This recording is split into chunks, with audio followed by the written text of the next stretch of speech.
They haven't. And it's always hard to give the ambitions and expectations at the beginning. It feels, you're right, I think it feels like 2 months, but then you look at the table and we haven't played many games, and that's the way the start to the season when international break happened. So there's a long way to go. And of course, there's the gap now between us and Liverpool and City, which I think a lot of people have predicted. It's come quite early for a lot of us. But then you say, okay, we're sitting, look at where Manchester United and Tottenham and Arsenal and other teams around us are sitting. We understand that we're in and amongst it.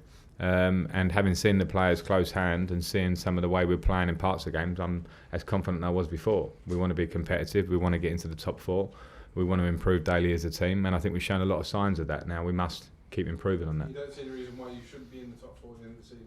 No, of course not. I think from the way we've played and from the, as I say, there are lots of moments that we've shown, I have confidence. We'll have to push because Leicester, because West Ham, because of all these teams, because they all invested and they spent huge amounts of money, because our investment was minus a lot of millions, nearly 200. But we must be confident in what we have and keep working. Yeah, we've had a little run of home games, and listen, we must respect Brighton hugely because they're playing very well, playing some really good football, new manager, change of style.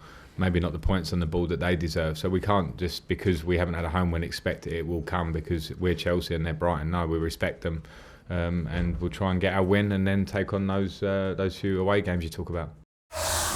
No, it's not the reason. Certainly the reason is a team reason, and I wouldn't be frustrated if we were winning every game. It wouldn't bother me. I'm not here to just protect a clean sheet record. If you win games, I'm happy with that. It's a team effect. Of course, we want to have consistency. I haven't been allowed that in terms of injury. In selection, Tony Rudiger obviously was a pretty much a standard pick last year until his injury. He hasn't been around at all for me really, other than one game. So we've been searching for that a bit, but it's definitely not the reason. The reason has been different reasons: individual moments across the team, set pieces, collective moments as a group, and we work hard to iron them out. But as I said, it's winning games that's important rather than the clean sheet in itself. Any idea how long Rudiger's going to be? Because that's key, isn't it? Yeah, unfortunately, I don't know. It's as I say, an injury that's ongoing. Yeah, I mean, I will be careful with Callum, considering the type of injury he had. But that's not to say he can't play a major part in tomorrow's game, or a slightly lesser one. I'll have to see him when he pick the team on its merits, with a bit of Callum's personal injury situation in my mind as well, and fitness. Maybe if you look at it in that way. I know that Arsenal have for a long time played young players in certain competitions, and I think Manchester United are doing that. And I think it's always, it's wise if you can do to give them minutes in games. Carabao Cup being a good opportunity at times, but I'd only really want to speak for ourselves. And I mentioned the perfect storm. Of course, you can't walk away from a transfer ban, but I'm still looking at a squad that has competition in the places that these young lads are playing. So Tammy Abraham has competition in Giroud and Batshuayi.